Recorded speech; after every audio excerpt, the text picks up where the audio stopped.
Okay, so like I had an experience yesterday on the couch, which I was kind of surprised because I have asked many times for an out-of-body experience when I'm just like chilling out on the couch. You know, because a lot of times I will get groggy on the couch and I'll fall asleep, but normally I'm in a really light sleep. But yesterday I slept on the couch from like 11:30 to 6 p.m. off and on, but I got up like twice or whatever. But I wasn't hardcore sleeping that whole time, but I definitely was sleeping.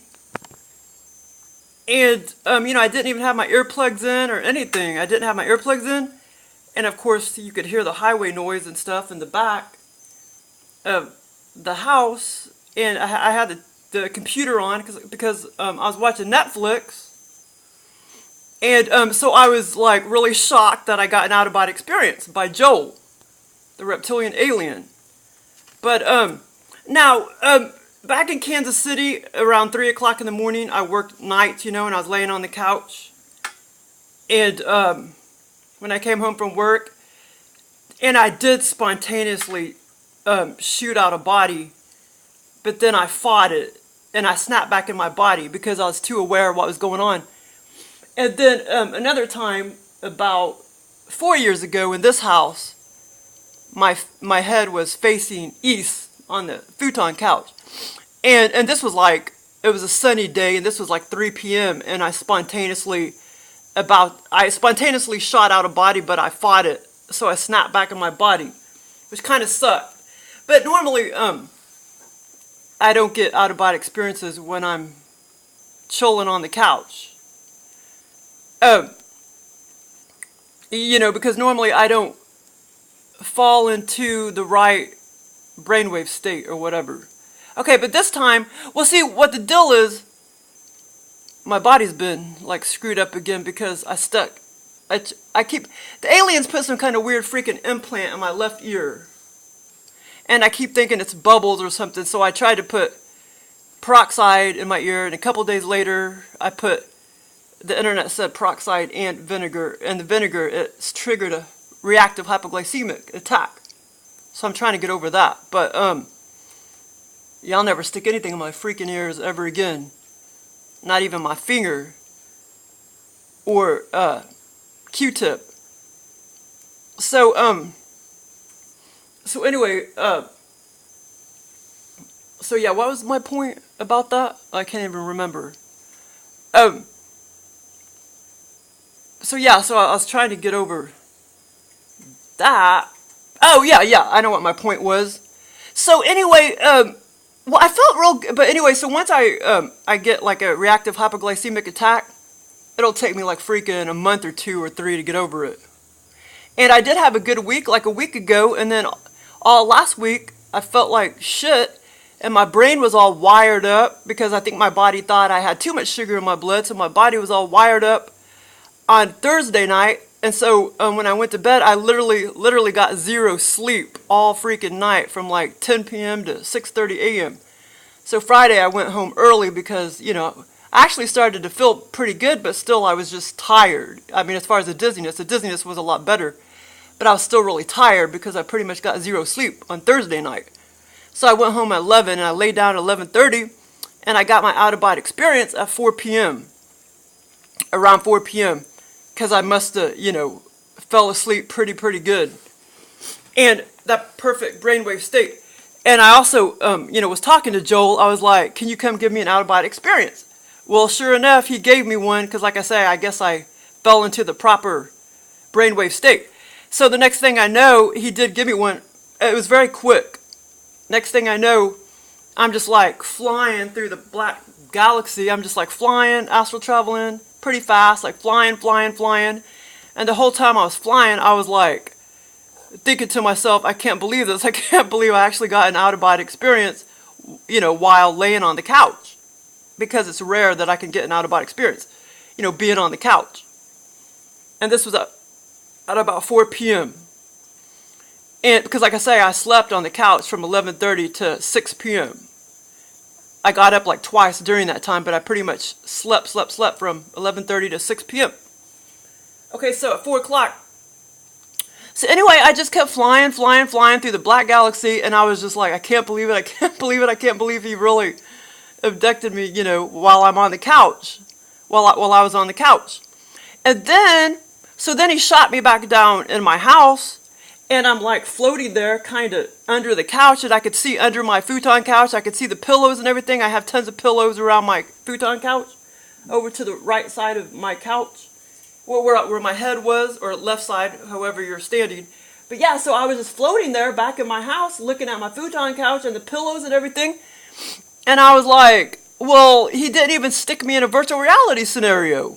Because he stuck me in, exactly back in my house. Except I think it really was, I don't think it was virtual reality.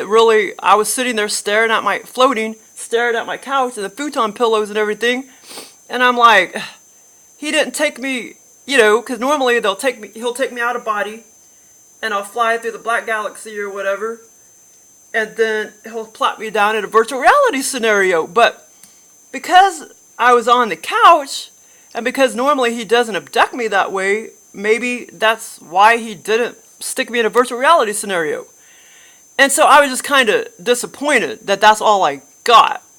So like I say, I was back in my house, still floating like a few inches above the ground, stared at the bottom of the couch, and the futon couch, and all the pillows, and I'm like, okay, I'm back in my house. This isn't a virtual reality scenario. And unless he could have just created a replica of my house, virtual reality wise, but it just seemed like exactly my, I was just out of body, but back in my house, staring at the futon couch and stuff. And then the next thing I know, I'm laying like I had always been, when he abducted me. I was laying back on the futon couch, and with my head, the back facing east. And then it started getting sexual, because he always does sexual things at the end. And that part was kind of virtual reality, because he knows how to like accentuate things and shit. And I don't know, it's really weird. Like most of the time he turns me into a hermaphrodite, but this time he didn't necessarily turn me into. Well, yeah, actually, I guess he did sort of. But it's just, I don't know what he did. He made things, like, bigger and stuff. It's really weird. But anyway, it turned sexual at the end, which it always does. But anyway, 9 times out of 10. But I was just like real happy that I actually got an out-of-body experience. But there wasn't much to it. Like, I just kept flying through the black galaxy, or atmosphere, whatever you call it. Flying, flying, flying, flying, which was a blast. And I was expecting, something more. Like he was going to stick me, in a big, awesome virtual reality scenario outside of my house. But he flew me, I astral traveled back down in my house, right here by the futon couch. Staring, floating above the carpet, staring at the couch and the pillows and everything, and I'm like, what the hell? But anyway, so that was the first experience, or not first experience, the second experience, which happened yesterday on April 6th. And then about a couple weeks ago, on March 25th, this experience was so bizarre, but I thought, most of the time when I'm in the experience and I'm like, wow, this experience is so, I'm thinking to myself, while in the experience, I'll be like, wow, this experience is so bizarre, I won't be able to talk about it. And then I end up talking about it anyway, so anyway, this experience was kind of like 2 abductions, so this was really like 3 abductions. But a couple weeks ago, around March 25th, I was astral traveling. It was Joel, too, that abducted me. And this time it's kind of got sexual at the end. He got me off, though. Felt real good, though. And now the experience yesterday, he didn't. Sometimes he doesn't get me off, and sometimes I get off. But so anyway, So a couple weeks ago. And a couple weeks ago, I didn't really want an experience because that's when I had reactive hypoglycemia from putting vinegar in my left ear. So I was feeling like shit, And of course I was having low blood sugar problems, so that's probably the reasons why, he easily gave me an abduction. But anyway, so it started out. And this experience, like I say, was so bizarre because there may have been other experiences right off bat. I can't remember right off bat, but I'm sure he's given me other experiences where he flew me, he took me out of body, and I'm just astral traveling like backwards. And that's why this experience was so bizarre because, he took me out of body, and next thing I know, I'm in this. He doesn't tell me where I'm at, but it seemed like I was just in a normal, some kind of office building with really, really wide walls. Wide hallways. Very, very wide hallways. All white walls, white floor. But I don't know really where I was at. He doesn't tell me that whether or not I was in a warehouse or wherever I was at. But it just seemed like a business. And so I was flying backwards. I started astral traveling backwards. And next thing I know, there's this, I think it was the same guy that he put me in that other abduction at the lake that I just posted with the seedy little city off to the side of the neighborhood down here. Where the lake was that I mentioned. But anyway, so he puts that same guy, it seemed like that same guy in this scenario, right in front of me as I was astral traveling, as he was making me astral travel backwards. And I flipped him off. See, they repeat the same things over and over again. I flipped him off. I gave him the bird while I was astral traveling backwards. And then, like I say, this experience was pretty quick too. And then, sometimes Joel, he'll make me astral travel, because he's controlling my every move. He'll make me astral travel. If he wants to make me stop, he'll make me stop and then go again and then stop or whatever. So it was hilarious. It started out, I was astral traveling on my back really, really fast. And then I bypassed, college-looking student. It seemed to be about the same guy that was in that other experience on the lake. Or river, whatever you call it. And so I flipped him off while Joel kind of stopped me a little bit in midair to flip him off, and I flipped him off. And then I started astral traveling backwards at a higher rate of speed. And then the guy started coming after me because I flipped him off, so he was mad. So then he started running after me, and then Joel stopped me again in midair, and I like gave him the bird. I flipped him off again, and then he started running after me really fast again, this college-looking student. And then Joel, he started astral traveling with me backwards, like really, really fast, like faster and faster and faster and faster, because that guy was coming after me because I was flipping him off. I flipped him off twice, maybe 3 times. And like I said, Joel just repeated that incident because this just happened with that other experience on the lake down here by my house. He puts me down there by my house a lot, and they're always putting rivers and lakes right there where the railroad track should be. They're always doing that, and they like to repeat things because, like I say, he made me flip off this guy again. So that was one of the characteristics that he repeated. So I gave him the bird. Okay, the next thing I know after I started this whole time, I never astral traveled forward. I always, in this experience, I astral traveled backwards, which is bizarre, you know, because I don't like going backwards. I like going forwards. I've been on roller coaster rides before where you sit backwards, but I hate it. It's not fun going backwards. So this experience was totally bizarre, but the other bizarre part was this. So finally, the guy stopped chasing me, and then Joel stops me in the middle of the floor, and I'm standing there, and I'm overlooking like 20 people, 30 to 40-year-olds, like 20 people just standing there, 50% men, 50% women, and well, this part kind of sucked because I kept concentrating on them because I was like, okay, I got to listen to what they're saying so I can remember when I wake up back in my bed. And they just kept talking, saying weird things, just talking. And I was sitting there concentrating really hard because I knew I wanted to remember at least 1 or 2 sentences that they said. And the whole time, and I guess they were all employees of whatever business I was in. And the employees, but like I say, I wanted to remember what they were saying. And the whole time they were like talking and jabbering at me. It's like they were talking at me and maybe to themselves as well.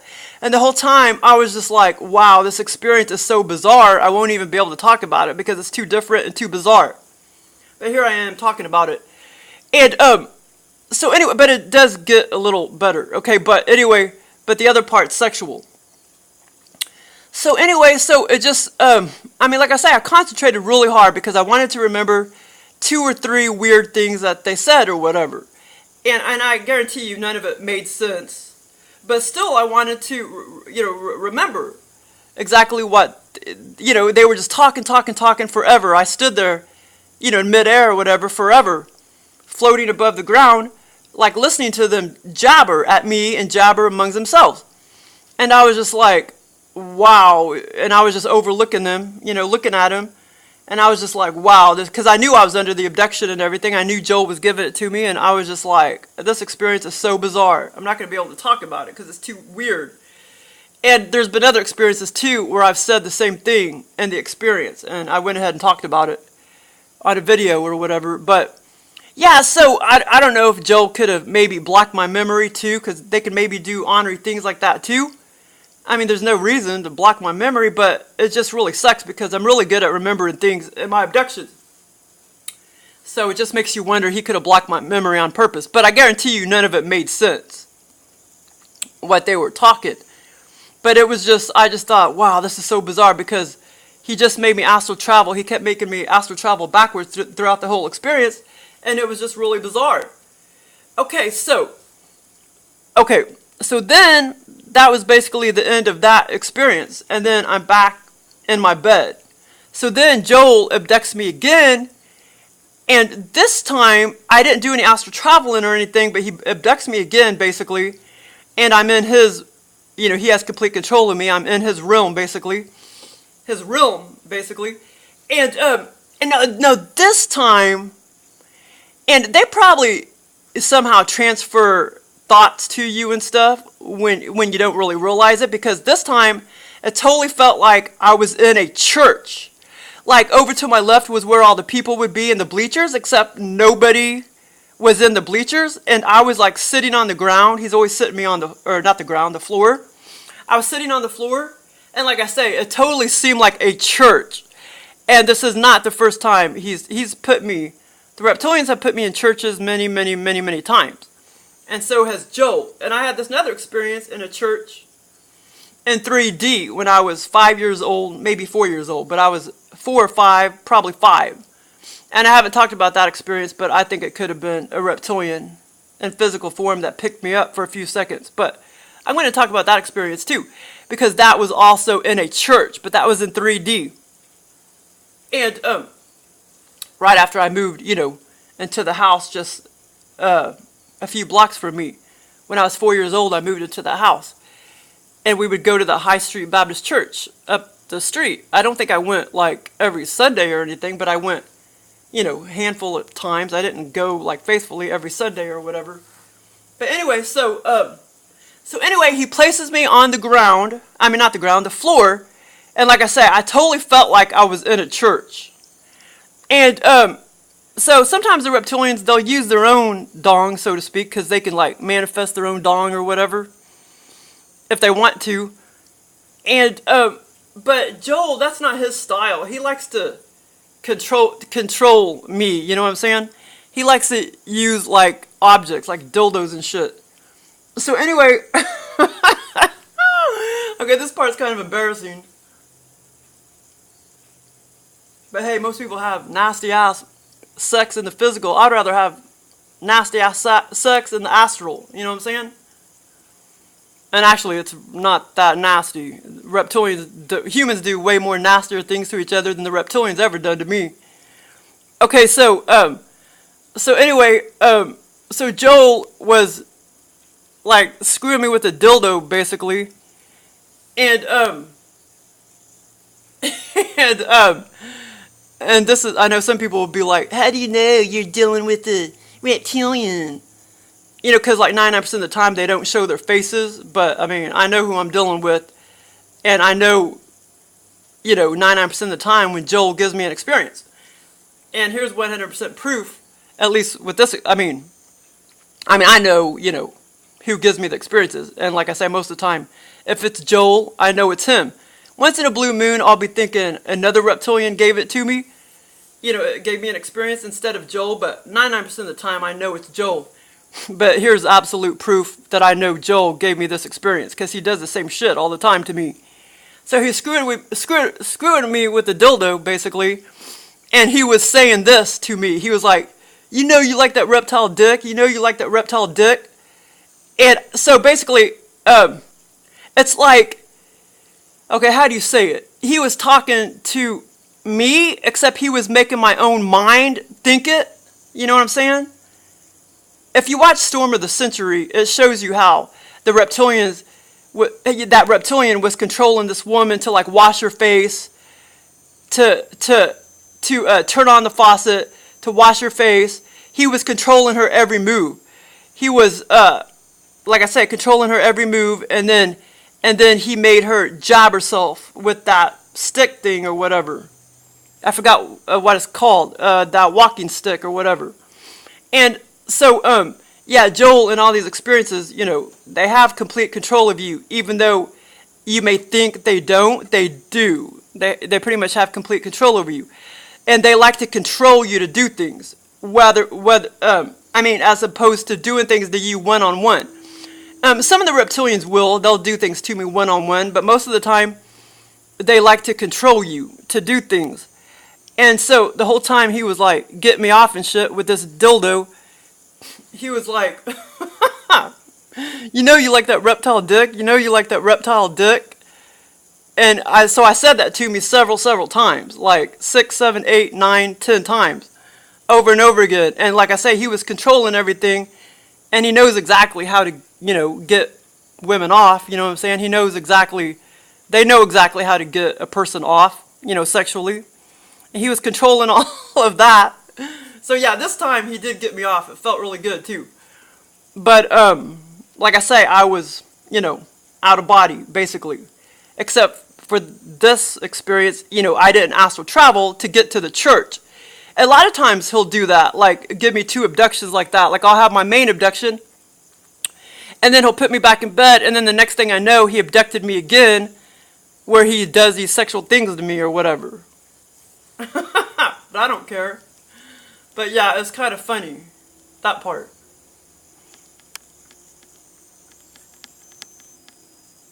And that's kind of arrogant, you know. But they're funny, man. They're funny beings. There's some vicious ones out there, but they don't get to me very often. I could draw them in if I wanted to, but that's not something I like doing because there's some really, really mean ones. And then if a mean one tries to get through, then the light warriors from the fifth dimension, you know, these light warrior angels, I guess they could be a reptilian too, but they have wings, but they're more like an angel. They have to save my ass. So I don't really talk to the mean ones, but it's just funny. Joel, he's not, I mean, the way he acts, he's kind of rogue, but not really, because he never hurts me or anything. He always pleases me and gets me off, you know? So I don't mind. But he can be kind of rogue sometimes, some of the things he does. But anyway, he's got a sense of humor. He's got creative imagination and a sense of humor, big time. Thanks for listening.